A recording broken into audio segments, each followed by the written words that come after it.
दोस्तों, जैसे भाई ने बताया कि ये आंदोलन हम लोग आज के लिए तो कर ही रहे हैं, अपनी पीढ़ियों के लिए कर रहे हैं। मैं तो कहता हूँ भाई, गेहूं का पौधा नहीं है जो 6 महीने में कट जाएगा, आम का पेड़ है जहां वाले दिनों में भी आम खाए जाएंगे।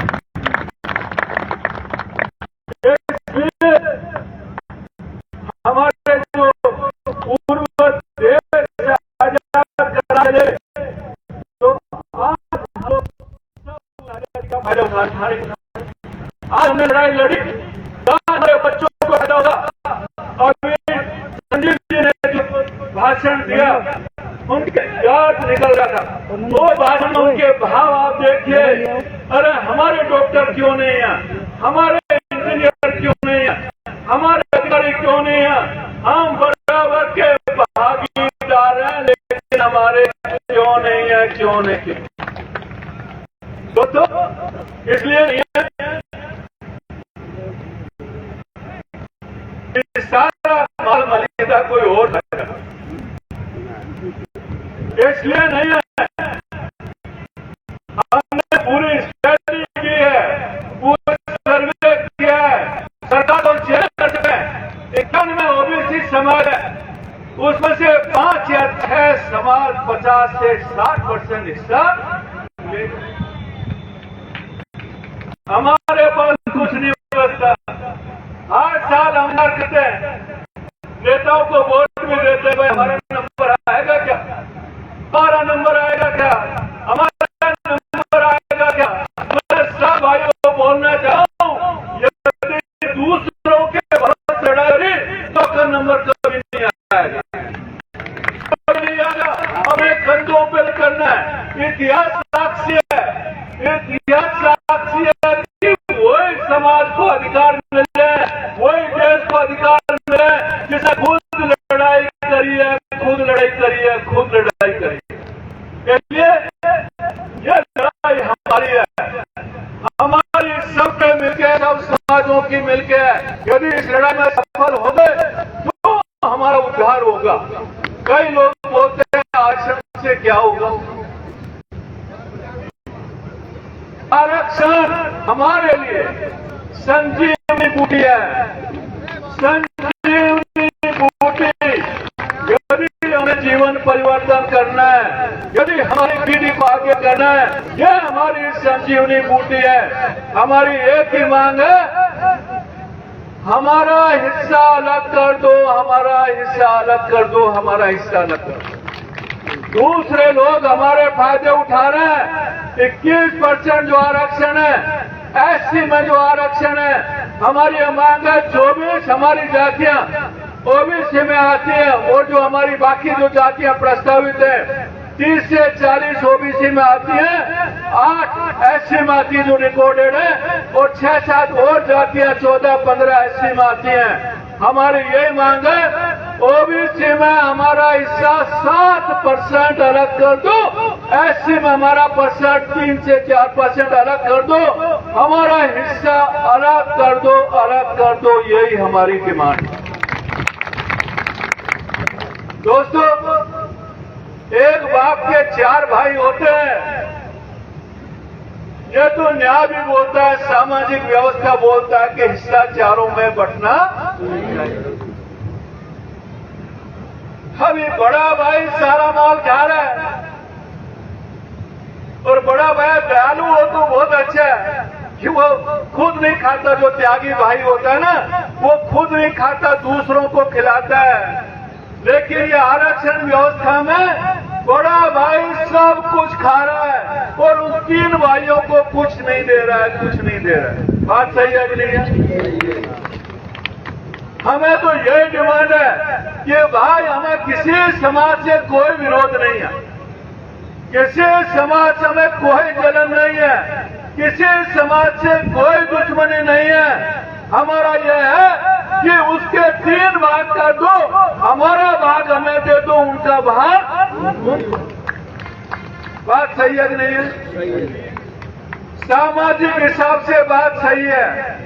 यही बात जो मैं बोल रहा हूं, यही बात जो सरकार ने आयोग गठित किए, रेंज के आयोग गठित किया, फिर बीजेपी गवर्नमेंट आई, जाति आयोग गठित किया, सबने बोला कि इनका हिस्सा अलग करो, इनका हिस्सा अलग करो, नहीं इनका विकास होगा नहीं।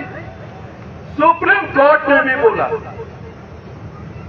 मैं आपको इसलिए बताना चाहता हूं, बहुत सारे ऐसे समाज हैं जिन्होंने आरक्षण अपने लाठी के दम पे लिया। बात सही है? उनका कानून में कहीं नाम नहीं था। आज देखो मराठों ने अपनी लाठी के दम पे आरक्षण लिया नहीं लिया? पूरा बॉम्बे बंद कर दिया, 5 घंटे में सरकार आगे लो आरक्षण। लेकिन हमारा तो कानून में नाम है। आयोग बोल रहे हैं कि इनको अलग हिस्सा दो, सुप्रीम कोर्ट बोल रहा है कि इनका हिस्सा अलग करके दो। 2 बार सुप्रीम कोर्ट के डिसीजन आए। 92 में इंदिरा साहनी केस में आया और SC/ST के केस में भी DY जो चंद्रचूड़ थे CGI उनके 2024 में आया। भाई इनका हिस्सा अलग करके दे दो तभी ये समाज बचेंगे, नहीं तो इन समाजों का डेवलपमेंट नहीं। लेकिन सरकार फाइल दबा के बैठी है। सरकार कह रही है कि इन समाजों के लिए हमारी कोई वैल्यू नहीं है, एक ही वैल्यू है वोट लेने की। इसलिए हम किसी न किसी तरीके से, आज देखो कोई नेता आया क्या आपको आरक्षण दिलाने के लिए आया क्या? लेकिन जब वोट पड़ेंगे ना तब बोलेंगे अरे योगी समाज तो हमारा भाई है, योगी समाज तो हमारा भाई है, हमारा तो जन्म जन्म का संबंध है, हम तो 24 घंटे आपके साथ खड़े रहेंगे। लेकिन वो 24 घंटे वाले आज आए क्या? 24 घंटे वालों ने कभी आपके आरक्षण की बात की क्या? 24 घंटे ने कभी आपको पूछा भाई साहब आपके पास घर क्यों नहीं है? हमारी बहनों से पूछा कि बहन जी आपके पास घर क्यों नहीं है? किसी ने नहीं पूछा। किसी को दर्द नहीं है। आज उस संजय बोला उसके मन में दर्द है। हम जो बोल रहे हैं, रतन भाई बोल रहा है, कालू जी बोल रहे हैं, उनके मन में दर्द है। इसलिए हम लोग 20-20 घंटा अपने समाजों को दे रहे हैं, कोशिश कर रहे हैं कि हमारे समाजों की लड़ाई हम सब मिलकर लड़ेंगे।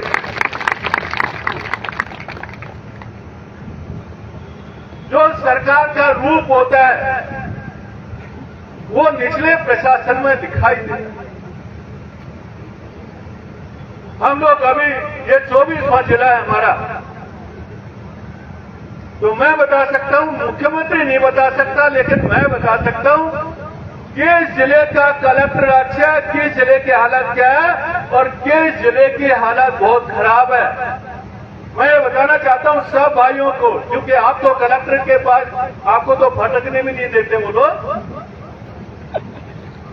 कलेक्टर की हालत यह है, 5-6 कलेक्टर को छोड़ के बाकी कलेक्टर ये सोचते हैं कि भाई ये लोग तो मुसीबत, आप जल्दी से बता जाओ, आपकी मुद्दे बताओ, हम भेज देंगे।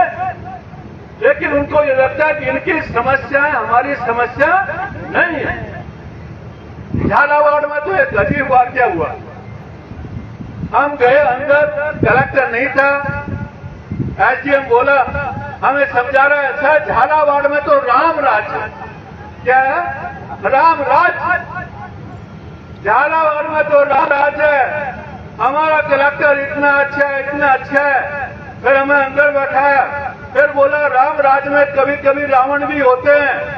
लेकिन जब कलेक्टर आया बहुत गुस्से में, बोला मैं ये कैबिन में आपका वो ज्ञापन नहीं लूंगा, बाहर लूंगा। हम बोले आपको बाहर ज्ञापन देने वाले नहीं है, आपसे बात करेंगे। अरे हम लोग ऐसे वैसे लोग नहीं है, आपको कलेक्टर हो, CM हो, बैठ के बात करेंगे जब ज्ञापन देंगे। हमारा ज्ञापन खाली कागज नहीं है दोस्तों, हमने ज्ञापन नहीं दिया, उसका SDM पीछे पीछे भगा, लेकिन हमारे समाज का सम्मान रखने के लिए ज्ञापन नहीं दिया। मैं बोला तेरा राम राज है, इसमें तेरा कलेक्टर ही रावण निकला।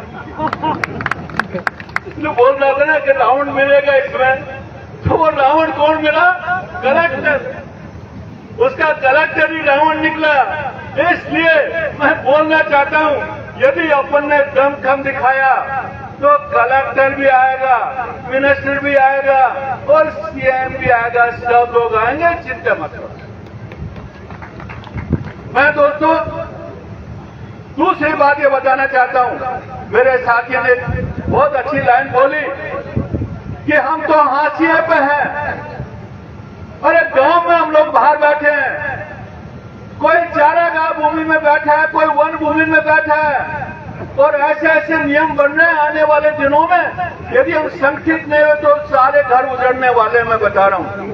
आज देखो हाईवे का जो नियम आया है, 75 मीटर में सारी जमीन खाली करवाई जाएगी। बात से ये नहीं है, लेकिन हाईवे के नजदीक कौन रहता है? टीएनटी समाज जाता है। गाड़ियां लोहार की गाड़ी किधर खड़ी है बताओ? हाईवे के पास में। बहुत सारे गांव हमारे हाईवे के पास में, लेकिन हमें फूटी कौड़ी नहीं मिलने वाली है। फूटी कौड़ी, मेरी बात सही है नहीं? सरकार कल बोलेगी आपकी जमीन नहीं, इसलिए आपको कोई मुआवजा, जहां हम है वहां पड़ता ही नहीं है। आप कोठी बना के रहो, कोई फर्क नहीं पड़ता। वो कोठी कल बुलडोजर उसके ऊपर चल सकता है। इसलिए हमने सरकार से डिमांड की है कि जहां हमारा घर है, जहां हम लोग रहते हैं, उसी जमीन का हमें पट्टा मिलना चाहिए, उसी जमीन का। दोस्तों, जब हमने ये बाल रही आंदोलन के बाद वार्ताएं की, हमें लगा कि भाई सरकार तो अभी अच्छी बातें कर रही है, क्योंकि हमने आंदोलन उनकी बात पे स्थगित किया।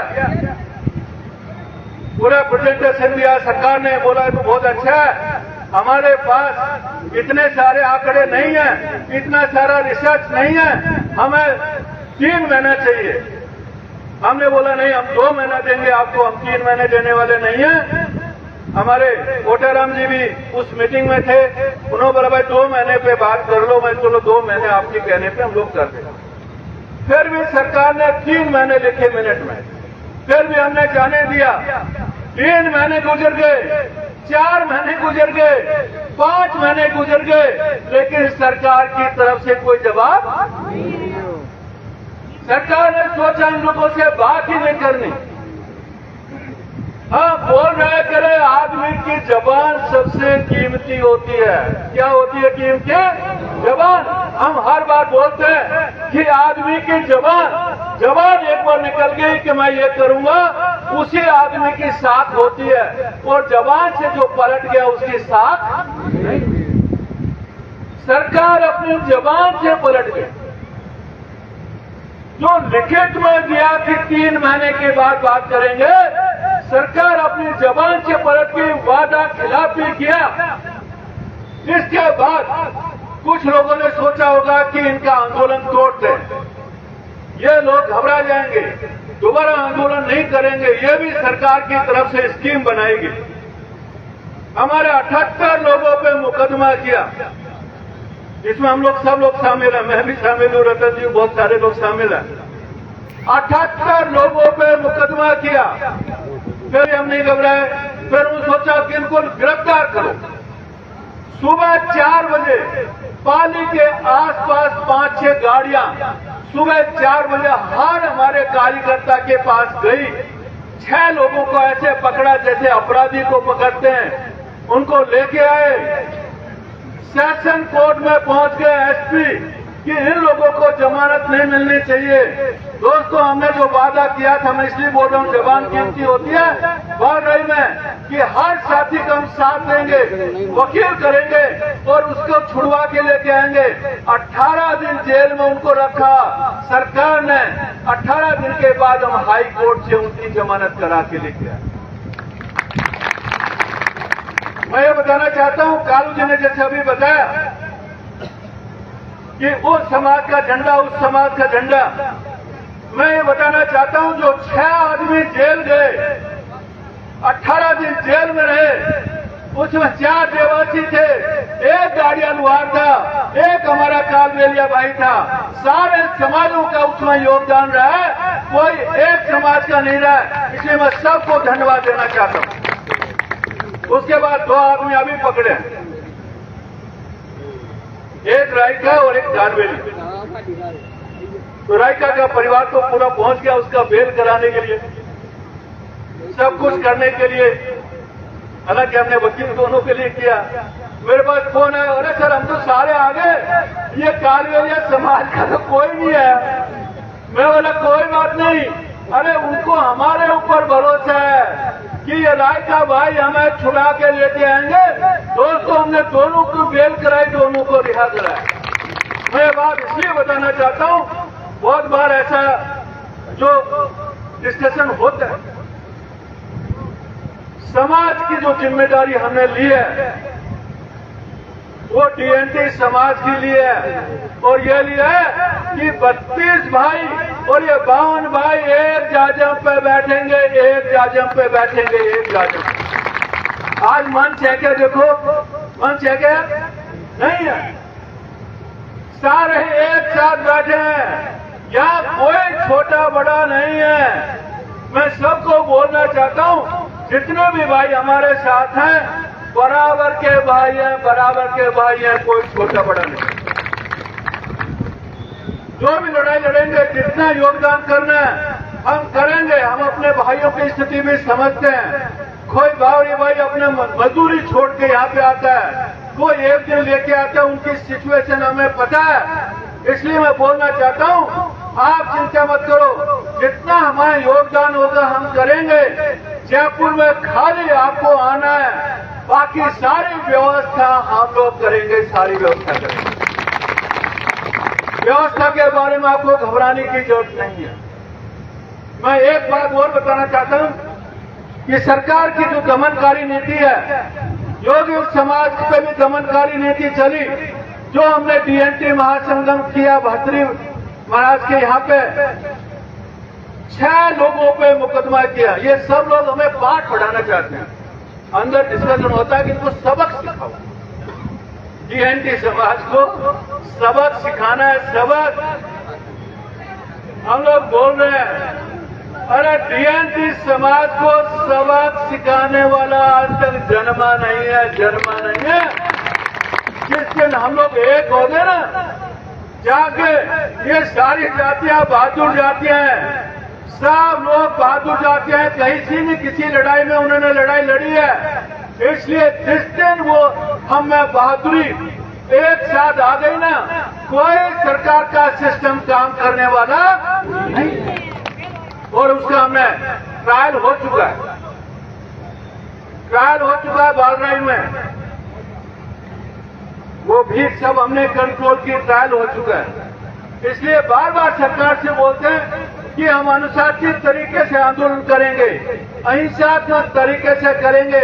हमारी बात सुनिए, हमारी बात सुनिए।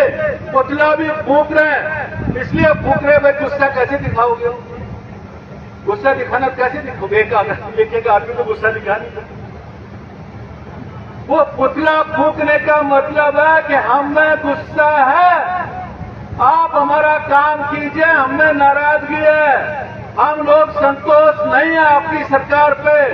ये पुतला इसलिए फूंक रहे हैं, लेकिन मुझे बड़ा दुख होता है और ये बहुत दुर्भाग्य अपने देश के लिए, समाज के लिए। 24 पुतले फूंकने के बाद भी कोई असर। 24 पुतले, आज 2500 फूकेंगे। आज लोग चलेंगे ना, 2500 पुतला आज फूकेंगे, लेकिन कोई असर नहीं। कुंभकर्ण की नींद। लेकिन हम बताना चाहते हैं कि कुंभकर्ण एक दिन उठा था और वही उसका अंतिम एक ही दिन उठा था और वही उसका अंतिम दिन।